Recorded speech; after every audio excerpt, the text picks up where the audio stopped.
ওৰা উঠা আৰু বেলি আহি মূৰৰ ওপৰত পালেহি কি যে হ'ব আৰু তোমাৰ পৰা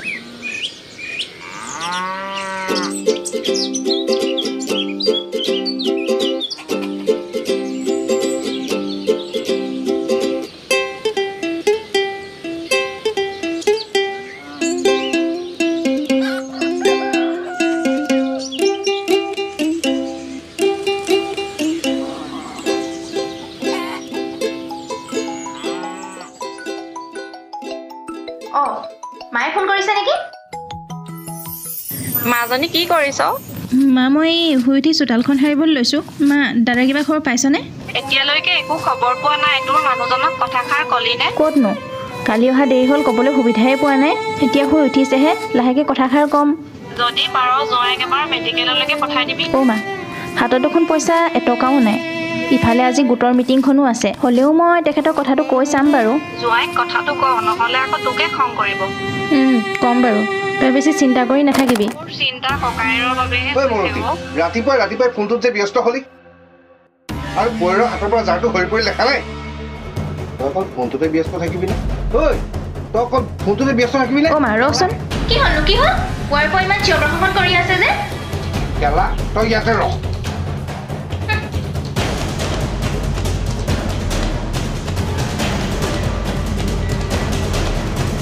কোন পুৰুষৰ লগত কথা পাতি আছ?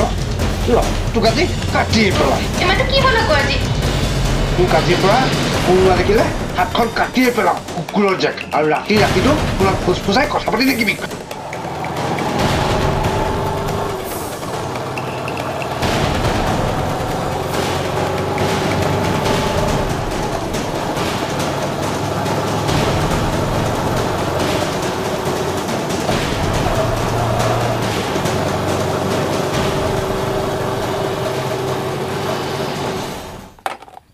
আখৈ দিওঁতে চল পালি আৰু তহঁতৰ দৰে মাইকী পোহাতকৈ নোপোহাই ভাল।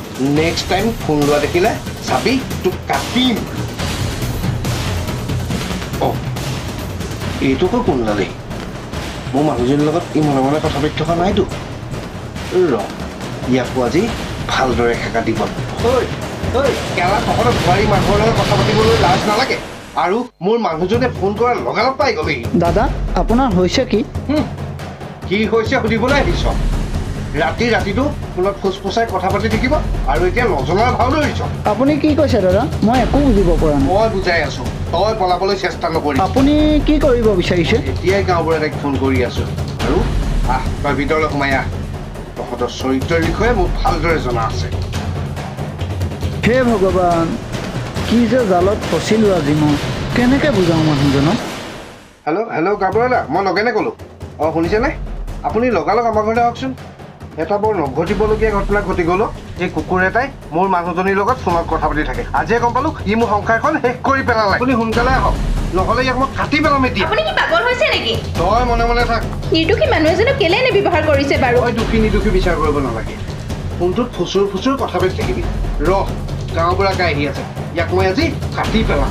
আপুনিতো মিছামিছিকে এখন কি কৰিবলৈ লৈছে? মই হ'লে একো বুজি পোৱা নাই। বুজি পাবি ৰহ। দাদা এইবোৰ আপুনি কি কৈ আছে? আৰু মই কি ভুল কৰিলোঁ? ভুল কৰিলি? এতিয়া নিজকে ধোৱা তুলসী পাত দেখাবলৈ আহিছ? ৰহ গাঁওবুঢ়াকে আহি আছে, আজি দুয়োটাৰে হিচাপ হ'ব। আজি যদি নিউজ এটা পাওঁ ভালেই হ'ব জাননে? ভালে হ'ব। ৰচোন এইটো নগেন কাই নহয়নে? হুলস্থুল কৰিছে, কোনচোন হয়? গাঁওবুঢ়াকে আহি আছে আৰু গাঁওবুঢ়াকাইহে হিচাপ কৰি দিব। আজিতো কাটিম আৰু তহঁতৰ দুটাক এই গোটেই এৰি দিলে নহ'ব। ঐ নগেন কাই, পুৱাই যে হুলস্থুল কৰিছ কি হ'ল? কি হ'ব আৰু এই পৰকীয়া প্ৰেমৰ জুই লাগিছে। তেনেহ'লে ব্ৰেকিং নিউজ। আহচোন ভিতৰলৈ আহ, ডাঙৰ কথা। নগেন কাই কি হ'ল ভালকে কথাটো কচোন। এইজনীয়ে আৰু এইটোৱে মোৰ সংসাৰখন শেষ কৰি পেলালে।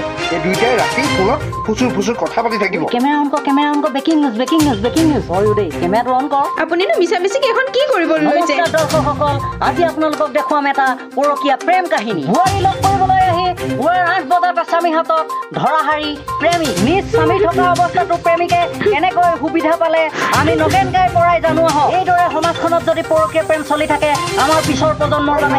আহক। কি হ'ল তহঁতৰ? এই নগেন কাই মানুহজনী মোক ফোন কৰিছিলে। ঐ নগেন, চকী এখন লৈ আহ। গাঁওবুঢ়াকাই বহক আহক। দে বহক। হ'ব। মই যে আপোনাক কৈছিলো গাঁৱৰ কাই কালপিতটো এইটোৱে সেই কালপিতটো। ৰ অকণমান ধৈৰ্য ধৰ। কি হ'ল তোমালোক ডেকা ল'ৰাবোৰৰ হৈছে কি? লোকৰ সংসাৰখনত তোমালোকে কিয় জুই দিব বিচাৰি? ৰং নাম্বাৰ এটা লাগিল বুলি বোৱাৰীবোৰৰ লগত ইমান কথা পাতিব লাগে জানো হা? ভাইটি, তোমালোকে কিন্তু এইবিলাক ভাল কাম কৰা নাই।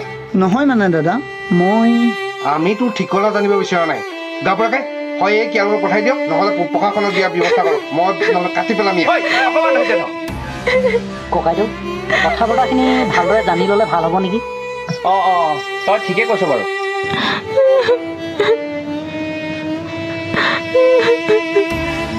যা চকী এখন উলিয়াই আন। বাৰু কোৱাচোন কি হ'ল তোমালোকৰ? দেচোন চকীখন দে। দাদা, মই এজন গোটৰ মাষ্টৰহে। এই মাষ্টৰ বুলি চব শেষ কৰি পেলাইছ তই। ঐ তই মনে মনে থাক। কোৱা, তুমি কোৱা এতিয়া। আচলতে দাদা, মই মাহেকীয়া কিস্তি নিবহে আহিছোঁ।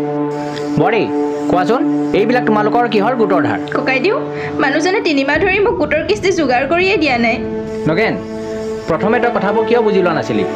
আপুনি ঠিকেই কৈছে, কিন্তু মোৰ মানুহজনেহে কথাটো বুজি পোৱা নাই। আমাৰতো কোনো গোটত পইচা দিবলৈ নাই। আৰু তই কেতিয়া মোক পইচা লৈ দিছিলি?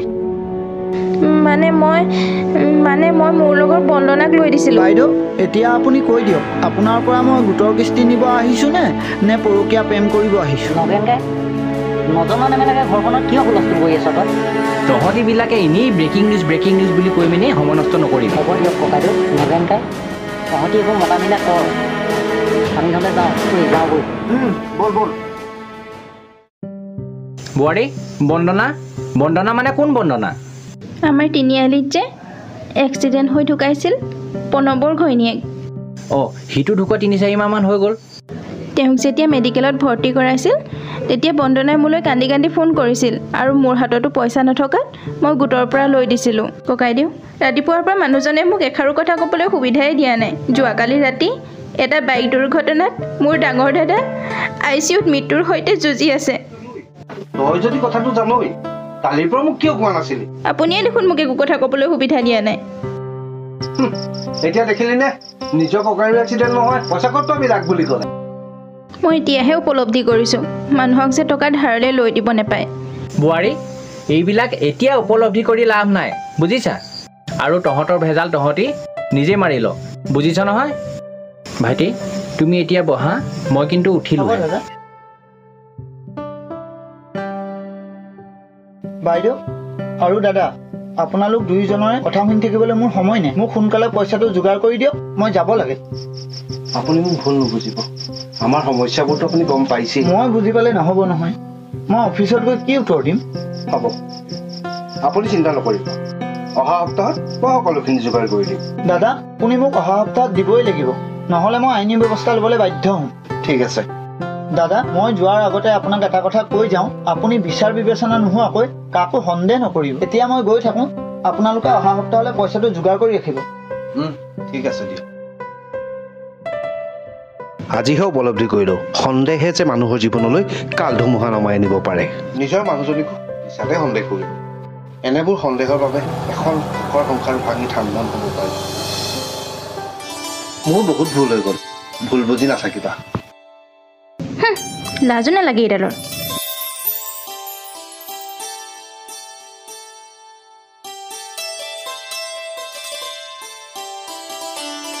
ঐ চাবি, আজিৰ পৰা তোক কেতিয়াও সন্দেহ নকৰোঁ আৰু।